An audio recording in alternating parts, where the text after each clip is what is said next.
அஸ்ஸலாமு அலைக்கும் ஃப்ரெண்ட்ஸ், எல்லோரும் எப்படி இருக்கீங்க? அல்ஹம்துலில்லாஹ் நாங்கள் எல்லோரும் நல்லாயிருக்கோம். நீங்களும் நல்லா இருப்பீங்கன்னு நினைக்கிறேன். நான் இன்றைக்கி வீடியோவில் 3 விதமான லஞ்ச் ரெசிபி தாங்க செய்ய போகிறேன். அதில் ஃபஸ்ட்டு மிளகாய் கிள்ளி போட்ட சாம்பார் தான் இன்றைக்கி வந்து செய்ய போகிறேன். சூப்பரான டேஸ்ட். சாம்பார் இட்லி தோசை சாதத்துக்கெலாம் சும்மா அல்டிமேட்டான டேஸ்ட்டில் இருக்கும். சீக்கிரமாக செஞ்சலாம். ஒரு ½ அன் ஹவர்லேயே மதியம் சுட சுட நீங்கள் செஞ்சு ஒரு சூடான சாப்பாட்டோட ஒரு இறால் பொரியலோடு நீங்கள் வந்து சாப்பிட்டு பாருங்களேன். இந்த சாம்பாருக்கு ஈடு இணை எதுவுமே கிடையாதுங்க. இப்போ வாங்க அதை எப்படி செய்யலான்னு பார்க்கலாம். இப்போ அதுக்கு வந்து ஒரு குக்கரில் 3/4 கப் அளவுக்கு நான் வந்து துவரம்பயிறு எடுத்துருக்கேங்க. இது 2-3 தண்ணி ஊற்றி நல்லா அலசி க்ளீன் பண்ணி எடுத்துகிட்டு வந்துடுங்க. இப்போ அதோடய ஒரு 10 பூண்டு பல் இருக்கும். நான் அதோட சேர்த்துட்டு ஒரு 2 தக்காளி, ஒரு மீடியம் சைஸ் தக்காளியை அரிஞ்சு சேர்த்துடலாம். நம்ம இந்த நடுவில் இருக்கிற அந்த வேறு எல்லாத்தையும் நீங்கள் கட் பண்ணி எடுத்துகிட்டு நீங்கள் வந்து சேர்த்துக்கோங்க. இப்போ அதோடையே நான் வந்து பெருங்காயத்தூள் கொஞ்சமாக சேர்த்துக்கிறேங்க. நம்ம இந்த சமயத்தில் பெருங்காயத்தூள் சேர்த்து நீங்கள் வந்து பருப்பு வேக வைக்கும்போது நல்ல ஃப்ளேவர் நல்லாயிருக்கும். இதில் வந்து அரிசி கழிஞ்ச தண்ணி வந்து ஃபஸ்ட்டு தண்ணி நம்ம வந்து எடுத்து வச்சுருக்கேன். அதையும் எடுத்து ஊற்றிக்கலாம். ஒரு 1/2 ஸ்பூன் அளவுக்கு மஞ்சத்தூள் சேர்த்து நல்லா மிக்ஸ் பண்ணி விட்டுருங்க. அவ்வளோதாங்க. நான் கொஞ்சமாக எண்ணெய் ஊற்றிக்கிறேன். ஏன்னா நம்ம விசில் வரும்போது கொஞ்சம் உங்களுக்கு பொங்கி வராது இருக்குன்றதுக்கோசரம் நான் வந்து எண்ணெய் ஊற்றிருக்கேன். மூடி வச்சு விசில் போட்டு ஒரு 2 விசில் இல்லாட்டி ஒரு 3 விசில் விட்டு நீங்கள் வந்து எடுத்துருங்க. இது அப்படியே வெந்துக்கிட்டே இருக்கட்டும். பாருங்கள், கரெக்டாக நான் வந்து ஒரு 2 விசில்லையே ஸ்டவ் ஆஃப் பண்ணிட்டேங்க. பாருங்கள், நல்ல ஒரு மீடியமாக நமக்கு வந்து பருப்பு இந்த அளவுக்கு வெந்து வந்தால் தான் நமக்கு நல்லாயிருக்கும். இப்போ ஒரு பாத்திரத்தில் ஒரு 3 ஸ்பூன் அளவுக்கு எண்ணெய் சேர்த்துட்டு ஒரு 1/2 ஸ்பூன் கடுகு பருப்பு சேர்த்துக்கலாம். ஒரு 2 காஞ்ச மிளகாய் நான் வந்து கிள்ளி சேர்த்துருக்கேன். கருவேப்பிலை கொஞ்சமாக சேர்த்துக்கோங்க. காஞ்ச மிளகாய் வந்து நல்லா உங்களுக்கு இந்த அளவுக்கு பொரிஞ்சால் தான் உங்களுக்கு வந்து சாம்பார் நல்லா வாசனையாக இருக்குங்க. இது வந்து ஒரு 150 கிராம் அளவுக்கு இருக்கும். நான் வந்து சின்ன வெங்காயம் அதோடையே சேர்த்துருக்கேன். சேர்த்துட்டு ஒரு 5 பச்சை மிளகாய் கீரை சேர்த்துக்கலாம். நம்ம இதுக்கு வந்து காரம் வேறு எதுவுமே மிளகாத்தூள் நம்ம சாம்பார் தூள் எதுவுமே போட போகிறது கிடையாது. இந்த மிளகாவோட பச்சை மிளகாய் காஞ்ச மிளகாயோட நமக்கு வந்து காரம் தாங்க இதுக்கு. ஓரளவுக்கு நம்ம வெங்காயத்தை மட்டும் வதக்கிட்டு ஒரு 2 தக்காளி, பழமான தக்காளியோ நீல வாக்கில் நம்ம வந்து அரிஞ்சு சேர்த்து இந்த வெங்காயம் தக்காளியை நல்லா அந்த எண்ணெயில் வதக்கி விட்டுருங்க. அப்புறம் ரொம்ப வதங்கணும்னு தேவையில்லை. இந்த அளவுக்கு நீங்கள் வதங்கினதுக்கப்புறம் நம்ம வந்து வேக வச்சுருந்து அந்த பருப்பு எடுத்து அதோடு சேர்த்துட வேண்டியது தான். சேர்த்துட்டு உங்களுக்கு தேவையான அளவுக்கு தண்ணி நம்ம வந்து சேர்த்துக்கலாம். இந்த மிளகாய் கிள்ளி சாம்பார் வந்து நமக்கு வந்து கொஞ்சம் தண்ணியாக இருந்தால் தாங்க நல்லாயிருக்கும். உங்களுக்கு தண்ணி எந்த அளவுக்கு தேவையோ நீங்கள் அந்த அளவுக்கு சேர்த்துக்கலாம். சேர்த்துட்டு கொஞ்சமாக ஃபைனலாக மல்லி இலை கொஞ்சமாக தூவிடுறாங்க. தூவிட்டு உப்பு போட்டு நம்ம நல்லா கொதிக்க வச்சிட வேண்டியது தான். இப்போ இதுலேயே வந்து நான் வந்து ஒரு நெல்லிக்காய் சைஸ் புளி எடுத்து கரைச்சி வச்சுருந்தேன். இந்த சமயத்துலேயே நம்ம வந்து ஊற்றிடலாம். அந்த வெங்காயம்லாம் நல்லா நமக்கு அந்த வெங்காயம் தக்காளி நல்லா வெந்து வரத்துக்கும் இந்த புளியோடு சேர்ந்து நல்ல சூப்பரான டேஸ்ட்டில் இருக்கும். எப்படியும் ஒரு 5 நிமிஷமாவது நீங்கள் வந்து கொதிக்க விட்டுருங்க. அவ்வளோதாங்க. இந்த அளவுக்கு உங்களுக்கு தனியாக இருந்தாலே நல்லாயிருக்கும். நம்ம இறக்கி வச்சு சூடான சாதத்தோடு போட்டு சாப்பிடும்போது உங்களுக்கு சரியான கன்சிஸ்டன்சிக்கு நமக்கு வந்து வந்துடும். நம்ம காய்கறி சாம்பார் அடிக்கடி செய்வோம். இதேமாதிரி சாம்பாரும் நீங்கள் சின்ன வெங்காயம் இருந்ததுன்னா ஒரு நாளைக்கு நீங்கள் வந்து ரெடி பண்ணி செஞ்சு பாருங்களேன். இதுக்கு வந்து உருளைக்கிழங்கு பொரியல் இல்லாட்டி மீன் வறுவல். நான் வந்து இன்றைக்கி வந்து இறால் பொரியல் தாங்க நான் வந்து செஞ்சுருக்கேன். சூப்பரான டேஸ்ட்டில் இருந்துச்சு. எவ்வளோ சாப்பாடு வேணாலும் சாப்பிட்லாங்க. அவ்வளோ அருமையாக இருக்கும். பாருங்கள், எல்லாத்தையும் நல்லா கொதி வந்ததும் ஆஃப் பண்ணிவிட்டு நான் வந்து மல்லியில் கொஞ்சமாக ஃபைனலாக தூவி பெருங்காயத்தூள் தூவி அப்படியே மூடி வச்சுட்டு போகிறேங்க. நம்ம இந்த சமயத்தில் பெருங்காயத்தூள் தூவி நம்ம வந்து திறக்கும் போது அடடா என்ன ஒரு வாசனையாக தரமாக இருக்கும். இந்த மிளகாய் கிள்ளி சாம்பார் சூடான சாதத்தோடு இன்றைக்கி வந்து ஒரு ப்ரான் ஃப்ரையோடு நம்ம வந்து ஒரு நார்த்தங்காய் ஊறுகாய் சேர்த்து நம்ம இன்றைக்கி வந்து லஞ்சை முடிக்க போகிறோம். அவ்வளவு சூப்பரான டேஸ்ட்டில் இருந்துச்சுங்க. இந்த சாம்பாரை நீங்கள் இட்லி தோசைக்கு கூட நீங்கள் ரெடி பண்ணி சாப்பிட்டு பாருங்களேன். ஃபுல்லாக ஊற்றி சாப்பிடும்போது அல்டிமேட் டேஸ்ட்டில் இருக்கும். கண்டிப்பாக நீங்களும் ட்ரை பண்ணி பாருங்கள். இந்த மாதிரி புளி சாதம் ஒரு நாள் செஞ்சுருப்பீங்களா என்னன்னு தெரியாதுங்க. நான் சொல்கிற மெத்தடில் இந்த மாதிரி தேங்காய் பால் சேர்த்து நீங்கள் செஞ்சு பாருங்களேன். அவ்வளோ அருமையாக இருக்குங்க. இங்கே ஒரு நாள் வச்சு சாப்பிட்டாலும் இந்த சாப்பாடு அவ்வளோ சூப்பராக இருக்கும். நம்ம ட்ராவல் பண்ணும்போது கூட நீங்கள் வந்து எடுத்துகிட்டு போகலாங்க. இப்போ வாங்க அதை எப்படி செய்யலான்னு பார்க்கலாம். இப்போ அதுக்கு வந்து ஒரு பேனில் நல்லெண்ணெய் ஊற்றிருக்கேங்க. ஒரு 4 ஸ்பூன் அளவுக்கு நல்லெண்ணெயில் நீங்கள் வந்து ரெடி பண்ணுங்கள். ஒரு 1/2 ஸ்பூன் கடுகு பருப்பு, 2 ஸ்பூன் வேர்க்கடலை சேர்த்து தோலோடு தான் நான் வந்து வேர்க்கடலை சேர்த்துருக்கேன். ஒரு 1/2 ஸ்பூன் நான் வந்து கடலை பேஸ்ட் சேர்த்து நல்லா எல்லாத்தையும் 3ஐயும் நம்ம வந்து பொரிய விட்டுடலாம் ஃபஸ்ட்டு. இப்போ இதில் வந்து ஒரு 1/4 ஸ்பூன் அளவுக்கு மட்டும் வெந்தயம் சேர்த்துருக்கேன். வெந்தயம் நீங்கள் வந்து நிறைய சேர்க்க தேவையில்லை. ஒரு 15 பூண்டு பல் இருக்குங்க, தட்டி சேர்த்துட்டு ஒரு 3/4 கப் அளவுக்கு இருக்கும் சின்ன வெங்காயம் சேர்த்துருக்கேன். 1-2 நறுக்கி வச்சுருக்கேங்க. நம்ம சின்ன வெங்காயமும் சேர்த்து செய்யும்போது உங்களுக்கு சுவை வந்து சூப்பராக இருக்கும். பாருங்கள், இந்த அளவுக்கு ஒரு 50% நல்லா வதக்கி விட்டுட்டு ஒரு 2 காஞ்ச மிளகாவும் ஒரு கொத்து கருவேப்பிலை, ஃப்ரெஷ்ஷான கருவேப்பிலை, பெருங்காயத்தூள் கொஞ்சமாக சேர்த்துக்கலாம். சேர்த்துட்டு எல்லாத்தையும் நல்லா மிக்ஸ் பண்ணி விட்டுருங்க. நமக்கு வந்து ரொம்ப நேரம் வதங்கணும்னு தேவையில்லைங்க. உங்களுக்கு ஒரு 90% நல்லா இந்த வெங்காயம் கொஞ்சம் வதங்கி வந்தால் போதும். ஒரு 1/2 ஸ்பூன் அதுலேயே நான் வந்து மஞ்சத்தூள் சேர்த்துக்கிறேன். இந்த சமயத்தில் நீங்கள் வந்து மஞ்சத்தூள் சேர்த்து ஒரு மிக்ஸ் கொடுத்துருங்க. பாருங்கள், இப்போ வந்து 1க்கு 1.5 அளவில் நான் வந்து தண்ணி ஊற்றிருக்கேங்க. நான் வந்து தேங்காய் பால் ஒரு 1/2 மூடி தேங்காய் பால் கெட்டியாக எடுத்து பால் பிழிஞ்சு வச்சுருந்தேன். அதையும் சேர்த்துட்டு ஒரு லெமன் சைஸ் புளியும் எடுத்து கரைச்சி வச்சுருந்தேன். தேங்காய் பாலையும் புளி தண்ணியை சேர்த்துட்டு நம்ம தேவையான அளவு உப்பு சேர்த்துக்கலாம். உப்பு வந்து பார்த்து கூட குறைச்சி உங்களுக்கு தகுந்த மாதிரி சேர்த்துக்கோங்க. நான் வந்து ஒரு 2 பேர் சாப்பிட்ற அளவுக்கு தாங்க இந்த குவான்டிட்டி சொல்லிகிட்டு இருக்கேன். ஒரு அரை முடி கெட்டியான பாலாக எடுத்து நீங்கள் வந்து ஊற்றிக்கணும். அப்போ தான் டேஸ்ட்டு நமக்கு வந்து நல்லாயிருக்கும். 2வது வர பாலெல்லாம் நீங்கள் வந்து ஊற்ற தேவையில்லைங்க. இப்போ வந்து நான் வந்து ஒரு 10 நிமிஷத்துக்கு முன்னாடியே ஊற வச்சுருந்தேன். நம்ம வீட்டில் சாதாரணமாக எப்போயுமே வடிக்கிற அரிசி தாங்க, பொன்னி ரைஸில் தான் நான் வந்து செஞ்சிட்ருக்கேன்.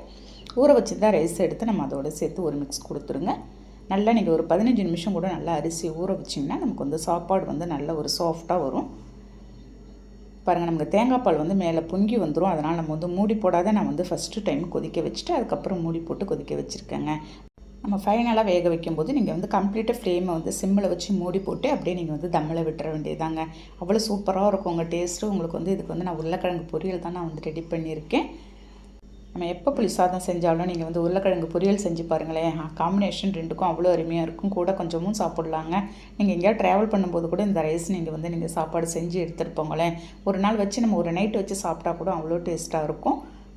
பாருங்கள், இப்போ வந்து நம்ம ஓப்பன் பண்ணி பார்க்கலாம். கரெக்டாக நான் வந்து தம்மில் விட்டு ஒரு 5 நிமிஷம் கழிச்சு தாங்க பார்த்துறேன். சரியான கன்சிஸ்டன்சியில் நம்ம தண்ணி ஊற்றுனதும் கரெக்டாக வந்திருக்கு.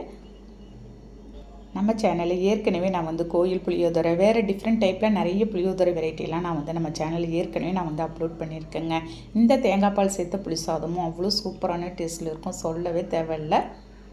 அவ்வளோதான், மிக்ஸ் பண்ணி நான் வந்து அப்படியே மூடி வச்சுட்டேங்க. நீங்கள் சூடாக எடுத்து இன்றைக்கி ஒரு லஞ்ச் பாக்ஸ் கூட நீங்கள் வந்து இதை கொடுத்து அனுப்பலாம். இன்றைக்கி லஞ்சுக்கு நான் வந்து சிம்பிளாக ஒரு உருளைக்கிழங்கு பொரியலோடு நான் வந்து இன்றைக்கி புளி சாதம் செஞ்சு ரெடி பண்ணியிருக்கேங்க.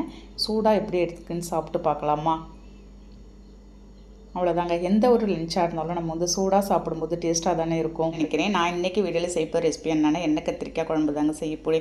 பிஞ்சான நாட்டு கத்திரிக்காய் இருந்துச்சுன்னா நீங்கள் இந்த குழம்பு ட்ரை பண்ணி பாருங்களேன். அவ்வளோ சாப்பாடு சாப்பிட்லாம், சூப்பரான டேஸ்ட்டில் இருக்குங்க. எங்கள் ஊர்லெலாம் மழை கிளைமேட்டாக இருந்துட்டுருக்குது. இந்த கிளைமேட்டில் இந்த குழம்பு வச்சு நீங்கள் சாப்பிட்டா அதுக்கு ஒரு அப்பளத்தோடையும் முட்டையோடையும் இன்றைக்கி வந்து சாப்பிட போகிறோங்க. ஒரு லஞ்ச் ப்ரிப்ரேஷன். இப்போ வாங்க எப்படி செய்யலான்னு பார்க்கலாம். இப்போ அதுக்கு தேவையான நான் வந்து பொருள் எல்லாத்தையும் ரெடி பண்ணி கட் பண்ணி வச்சுருக்கேங்க. இந்த மாதிரி பிஞ்சு கத்திரிக்காவை பார்த்து எடுத்துக்கோங்க.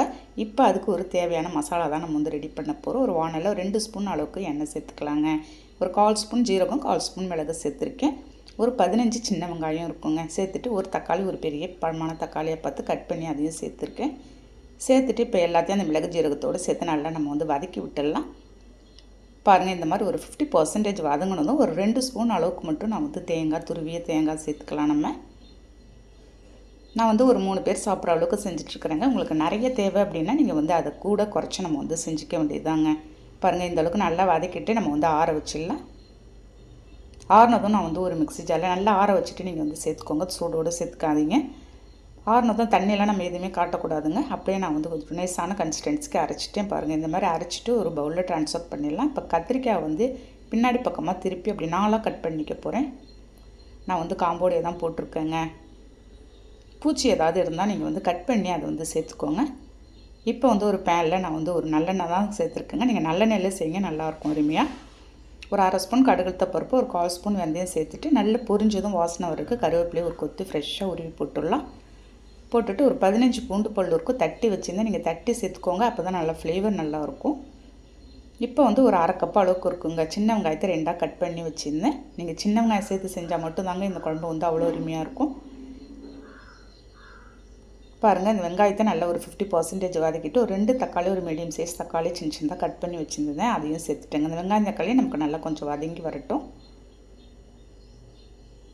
இந்த எண்ணெய் கத்திரிக்காய் குழம்பு நிறைய வெரைட்டியில் செய்யலாங்க. இப்போ நான் சொல்கிற மெத்தடில் நீங்கள் செஞ்சு பாருங்களேன், அவ்வளோ சூப்பரான டேஸ்ட்டில் இருந்துச்சு. இப்போ இந்த சமயத்தில் வந்து நல்லா எல்லாம் வெங்காயம் தக்காளி 50% வதங்கினதும் நம்ம அரைச்சி வச்சு தான் மசாலா சேர்த்துட்றேன். சேர்த்துட்டு ஒரு 1/2 ஸ்பூன் அளவுக்கு தனி மிளகாத்தூள், 1/4 ஸ்பூன் மஞ்சத்தூள், 1 ஸ்பூன் அளவுக்கு மல்லி மிளகாய் சேர்த்து அரைச்ச தூள் சேர்த்துருக்கேங்க. சேர்த்துட்டு கட் பண்ணி வச்சுருந்தேன் நம்ம கத்திரிக்காயும் ஒரு 1/2 ஸ்பூன் தூள் உப்பு சேர்த்துக்கிறேன். சேர்த்துட்டு எல்லாத்தையும் நல்லா ஒரு மிக்ஸ் கொடுத்துடுங்க. இது இட்லி தோசைக்கு கூட அவ்வளோ அருமையாக இருக்குங்க இந்த குழம்பு. நம்ம வந்து ஒரு 2 நாள் வச்சு சாப்பிட்டாலும் அவ்வளோ நல்லாயிருக்கும். பாருங்கள், எல்லாத்தையும் நல்லா ஒரு 2 நிமிஷம் நல்லா லோ ஃப்ளேமில் வச்சு மிக்ஸ் பண்ணிவிட்டு ஒரு லெமன் சைஸ் புளி இருக்கும் கரைச்சி நான் வந்து ஊற்றிட்டுருக்கிறேன். இந்த அளவுக்கு நீங்கள் செய்கிறதுக்கு ஒரு லெமன் சைஸ் புளியே நமக்கு போதுமானதாக இருக்குங்க. ஒரு டம்ளர் தண்ணி எக்ஸ்ட்ரா நான் ஊற்றி ஒரு ரொம்பவும் திக்கால ரொம்ப தண்ணியாக இல்லாத நான் வந்து கரைச்சி விட்டு அப்படியே நான் வந்து மூடி வச்சுட்டு போகிறேன். ஏன்னா நமக்கு கொதித்து வரும்போது உங்களுக்கு சரியாக இருக்கும். கரெக்டாக நான் ஒரு 5 நிமிஷம் கழிச்சு தாங்க பார்த்துருக்கேன். அந்த மிளகாத்தூளோட பச்சை வாசனை எல்லாம் போய் நமக்கு சூப்பரான டேஸ்ட்டில் ஒரு எண்ணெய் கத்திரிக்காய் குழம்பு ரெடியாக இருக்குது. நல்ல ஒரு அருமையாக இருந்துச்சுங்க. அந்த கத்திரிக்காயோட சூடான சாதத்தோடு நம்ம வந்து எடுத்து சாப்பிடும்போது அடடா எவ்வளோ சுவையாக இருந்துச்சு தெரியுமா? அவ்வளோதாங்க. நல்லா மிக்ஸ் பண்ணி விட்டு நீங்கள் பார்க்கும்போது இந்த அளவு கன்சிஸ்டன்சி இருந்தால் தான் நம்ம சாதத்தில் போட்டு சாப்பிட்றதுக்கு நல்லாயிருக்கும். இறக்கி வச்சுட்டா கொஞ்சம் திக்கான ஒரு கன்சிஸ்டன்சிக்கு வந்துடும். ஃபைனலாக கொஞ்சமாக மல்லி இலை தூவி அப்படியே நான் வந்து மூடி வச்சுட்டு போகிறேங்க. இப்போ ஒரு பிளேட்டில் சூடான சாதம் வச்சு நம்ம சாப்பிட போகிறோம். டேஸ்ட் எப்படி இருக்குதுன்னு பார்க்கலாம். அதுக்கு இன்றைக்கி அப்பளம் செஞ்சுருக்கேங்க. ஒரு முட்டை வேக வச்சு எடுத்து வச்சுருக்கேன். அப்படியே அந்த கத்திரிக்காய் குழம்பு எடுத்து நம்ம சேர்த்து நம்ம வந்து சாப்பிட்றதுக்கு எவ்வளோ சுவையாக இருந்துச்சு தெரியுமா? கண்டிப்பாக நீங்கள் இதை வந்து ட்ரை பண்ணி பாருங்கள். இந்த வீடியோ உங்களுக்கு பிடிச்சிருக்கும்னு நினைக்கிறேன். பிடிச்சிருந்தா அப்படியே லைக் பண்ணிவிட்டு ஷேர் பண்ணுங்கள். நாளைக்கு பார்க்கலாம். Okay, thank you, by.